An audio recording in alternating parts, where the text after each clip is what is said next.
The criticism that cures the heart. An essay spoken and written by Adidar Samraj, taken from the Aletheon.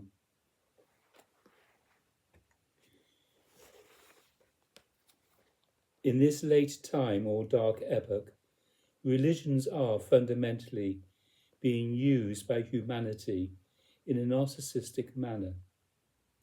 A collective narcissism is being expressed and reflected through people's participation in religion.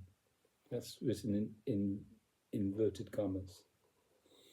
People think religion is about themselves, whereas right religious practice is supposed to be about the divine.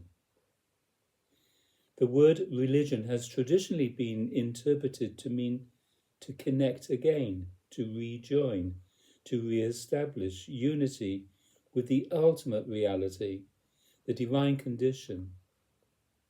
Thus, right religious practice is about being connected to the divine. Right religious practice is not about the me of you. Right religious practice is not about the ego I.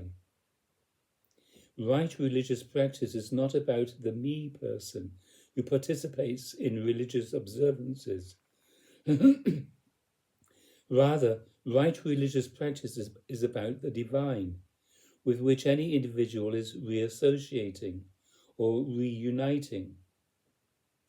Right religious practice is ultimately about discovering oneness with the divine condition, to be always already the case.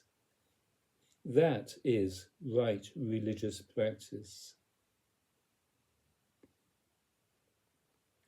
In this late time or dark epoch, religion has been reduced to being nothing but a reflection of humankind. The talkers of religion are constantly making pronouncements about matters of a social and obsessively sexual and political nature, matters that are essentially about humankind rather than about the divine, and of a gross nature rather than of a spiritual, transcendental, and divine nature. In the midst of all of that, each person's religious cult becomes his or her identity, and the cults even wage war on one another through association with nation states that give them power and supply weaponry. Thus, in this late time or dark epoch, religion is being used narcissistically, as if religion were about the human ego, instead of being about the divine condition of reality itself. To realize the divine condition of reality itself, to reunite with that, to discover oneness with that, requires a transcending of the human ego. Moreover, religion is being collectively used in a divisive manner, generating confrontation and more illusion. Right religious practice is not about generating illusions, but conventional religion is, in its fundamentals of belief and of seeking, a common means that is everywhere used to support and propagate and serve illusions. Conventional religion is about Santa Claus, deities, and conventional religion is everywhere exploited to provide costumes and theatre for mummers. That's Santa Claus deities. When people's participation in religion is narcissistic, their religion is merely a reflection of themselves, and, in that case, people do not find the divine. Thus, all over the earth, right religious practice is being lost, and religion is being misused for narcissistic purposes. That is not right religious practice. That is false religious practice. Exoteric religion is not enough. The true practitioner of exoteric religion must and will grow up, and thus and thereby enter into the domain of esotericism. Esotericism is about finding or realizing that to which exoteric religion is merely pointing. Remarkably, the first 6 stages of life are entirely about human beings. Thus, it can be said that the great tradition of humankind is, as a whole, narcissistic. That straight-on assessment of the great tradition is fundamental to what I have revealed. The first 6 stages of life represent the totality of human endeavors, previous to my divine avataric self-revelation work.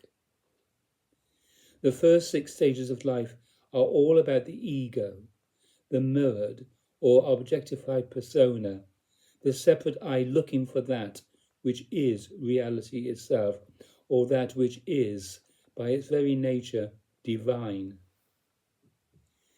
But all these endeavors simply make use of the various structural levels of the human mechanism. This is true even of the esotericism of the 4th, the 5th, and the 6th stages of life. That esotericism simply plays upon the gross, subtle, and causal, or total psychophysical structure of the human entity, which is, at root, the ego. Conventional religion and conventional esotericism only point toward truth.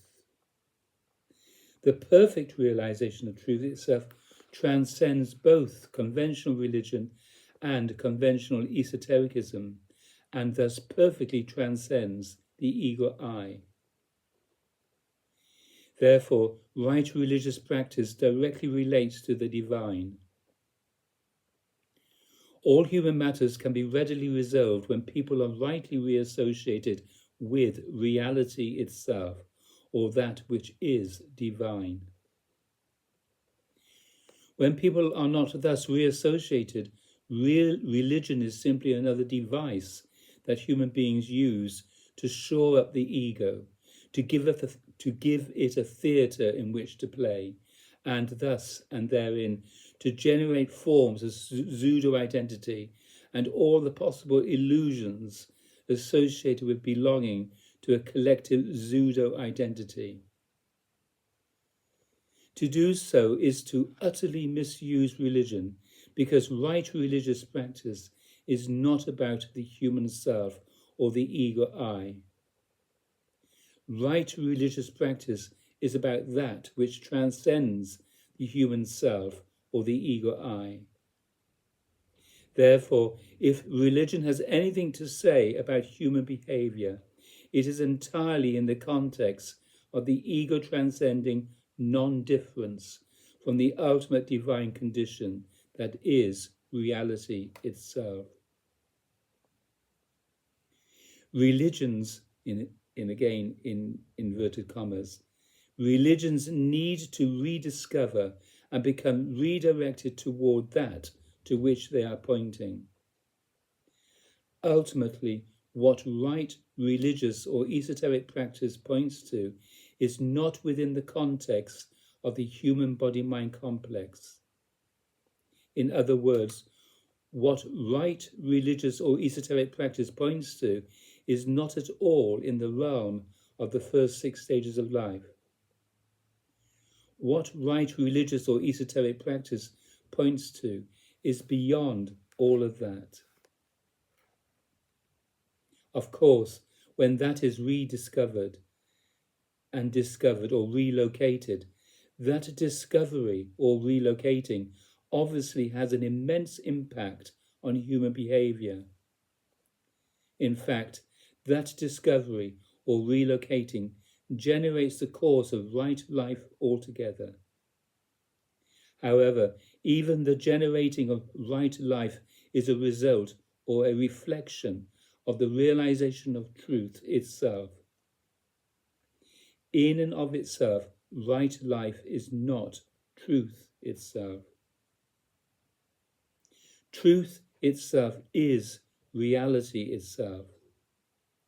And reality itself is the only God there is. Let's bring the author in.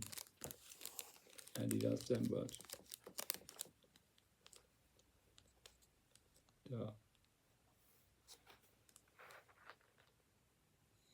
And reality itself is the only God there is. All the mere God ideas are reflections of the human entity, the human ego, the body-mind self.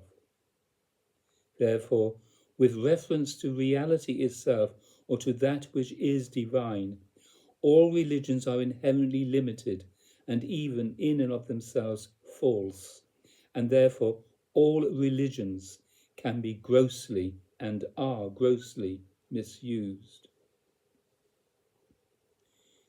Because conventional religions do not reach beyond themselves to that which is divine, every separate religious tradition becomes a something in and of itself, and religion is reduced to what is gross and merely of a political and social nature, obsessed with the self-righteousness of correct social and sexual behavior, and darkened by social xenophobia, sexual paranoia, and every kind of prejudice based on purity laws and complex loveless taboos.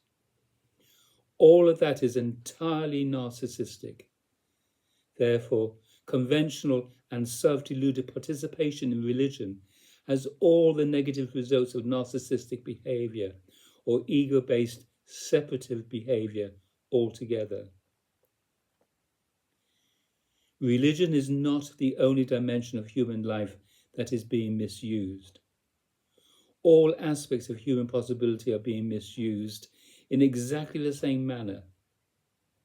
It is simply that religion is one of the key dimensions of human life in which it can be clearly seen how the human entity works, individually and collectively, and why egoity must be transcended. Therefore, mere religion, or any and all religion in and of itself, must be transcended. Conventional religion in and of itself is not the point, and much of the conventional religion has now lost its legitimacy. The real esoteric process must be established in present time with reference to reality itself. Reality itself is divine. Reality itself is all the God there is. Only reality itself is the true esoteric process. Conventional religion functions in the context of the cult of narcissistic mind, entirely absorbed in the mere ideas of humanity's preoccupation with itself. As I have said, you are suffering because you have too much of one another and not enough of me, the divine. That is a criticism of the misuse of the opportunity to engage the real esoteric process, and a criticism of the misuse of life altogether. Excuse me.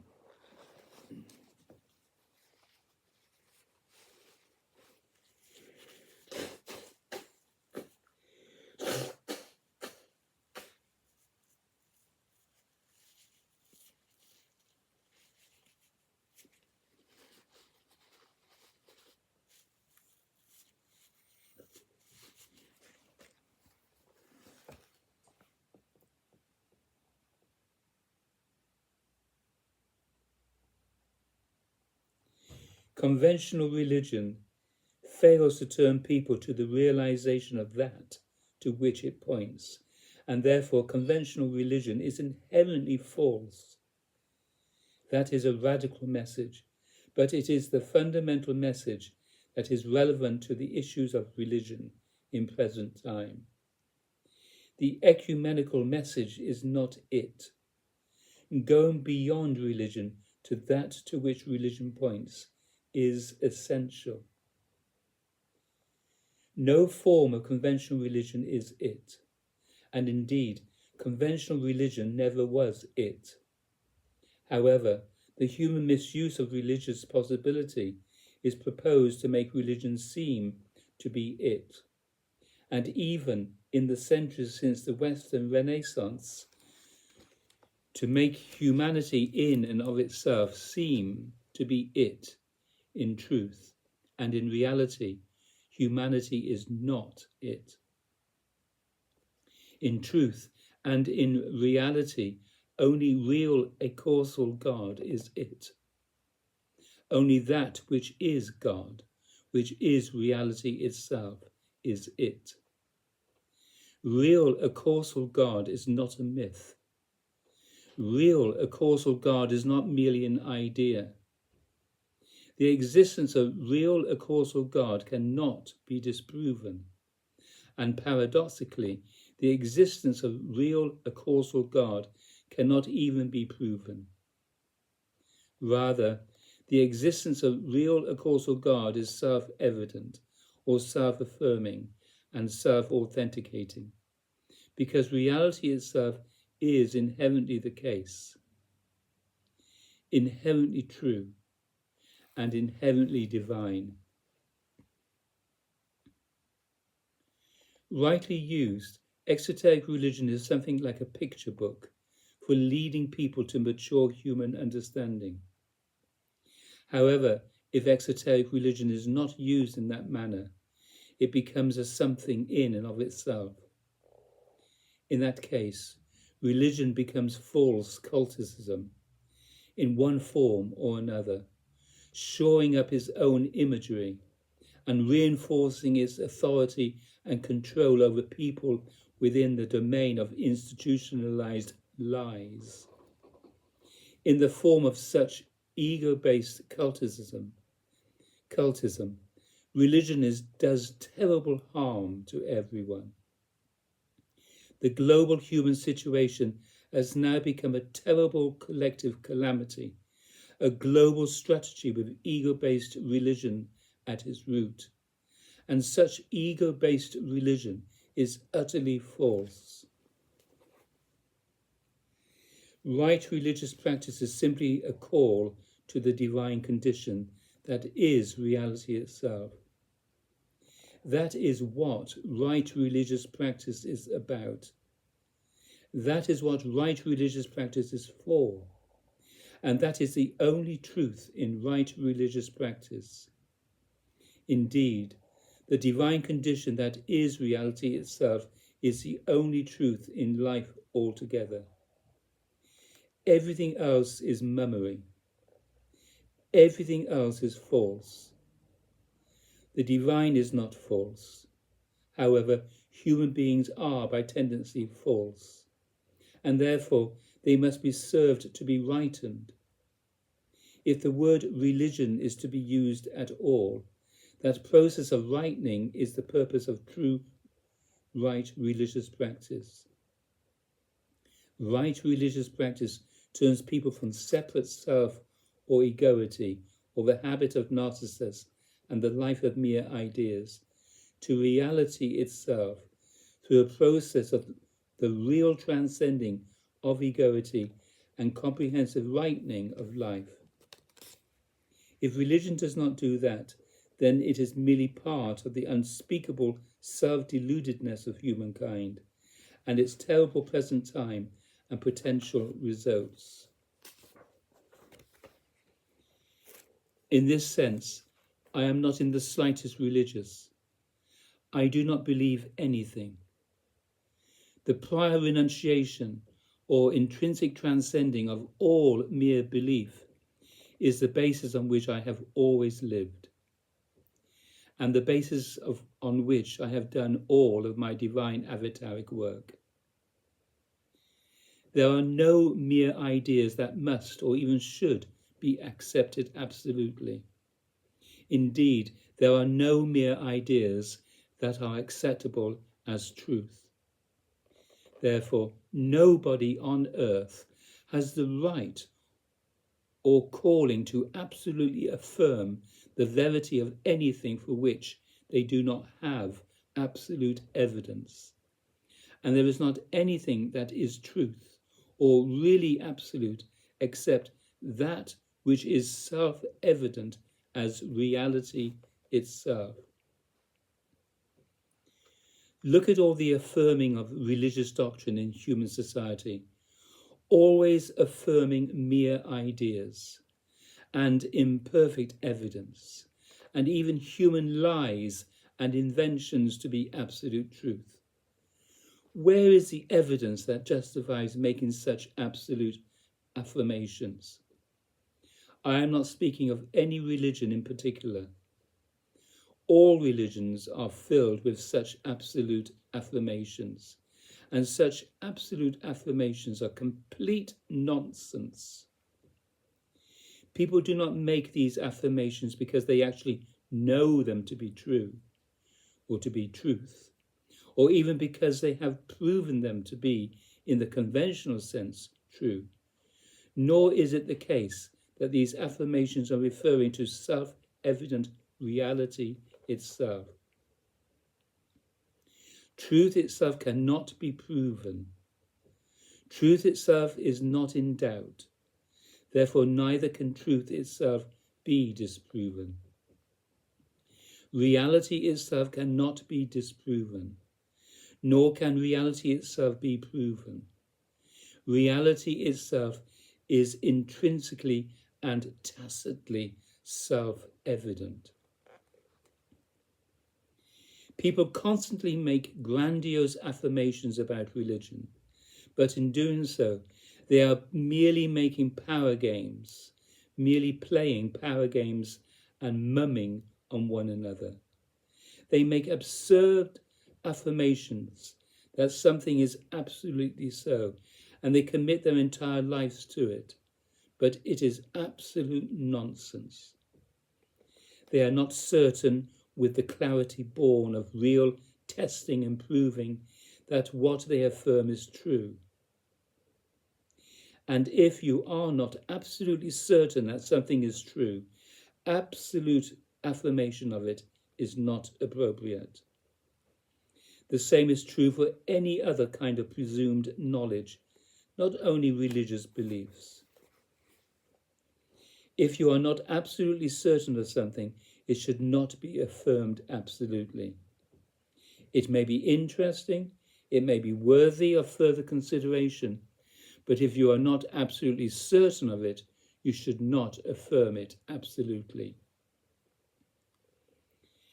In truth, the only thing that can be affirmed absolutely is reality itself, which is truth itself. No mere point of information can be absolutely affirmed. Therefore, any mere point of information is simply a subject of further consideration or discussion, and should only be tentatively affirmed as something that may be the case, as something that seems to be the case based on some level of evidence. Making absolute affirmations is not a proper disposition for any exercise engaged from a scientific perspective. However, scientists frequently make absolute affirmations as if they have some sort of absolute knowledge whereby they are entitled to absolutely affirm that such and such is or is not the case. To indulge in absolute affirmations, including the affirmation of scientific materialist philosophy, is a gross misuse of the authority of science. Science is not in a position to make absolute affirmations. True science is the method of inquiry without prejudice. And that method of inquiry enables science only to make propositions that are tentatively affirmable, and that must necessarily be tested by all yet future evidence. In the realm of science, further investigation is always required. The basis of all right and true science is this: nothing absolute can be known or otherwise said about conditionally arising phenomena. Religion, as an objective phenomenon, is a collection of ideas and doctrines that cannot and should not be absolutely affirmed. Therefore, what is the point of getting absolutely affirmative about religious doctrines, myths, and reports? Truth itself is the only absolute, and reality itself is only self-evident. Much can and must be made of truth itself or reality itself, but there is no point in making much of any mere ideas or any merely conditional appearances, because everything that appears conditionally is itself tentative and non-absolute. Adidam is not what is conventionally called a religion. Adidam is a way. Adidam is not based on absurd affirmations or beliefs. Rather, Adidam is about reality itself, which is self-evident, and therefore not as something in the realm or category of things that are either provable or disprovable.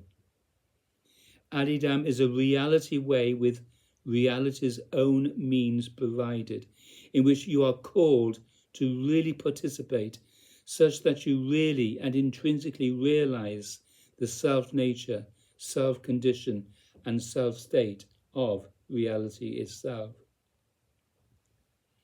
I have much to say of the critical nature relative to egoity, as it manifests both individually and collectively, and relative to all the stuff of humanity and its mere ideas. Nevertheless, my criticism is spoken in a positive disposition. There is no harm intended in my criticism. My criticism is a relation or revelation of that which is divine.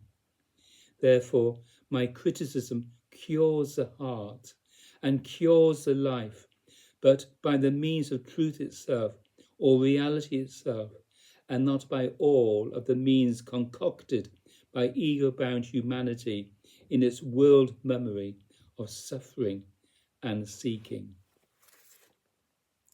Da. Well, that tells us that message is and that message must be heard. It must be got out there. Religions must hear. Jesus said, you've got ears, but you just don't hear. They're not willing to hear, are they, Lord? Da. Thank you.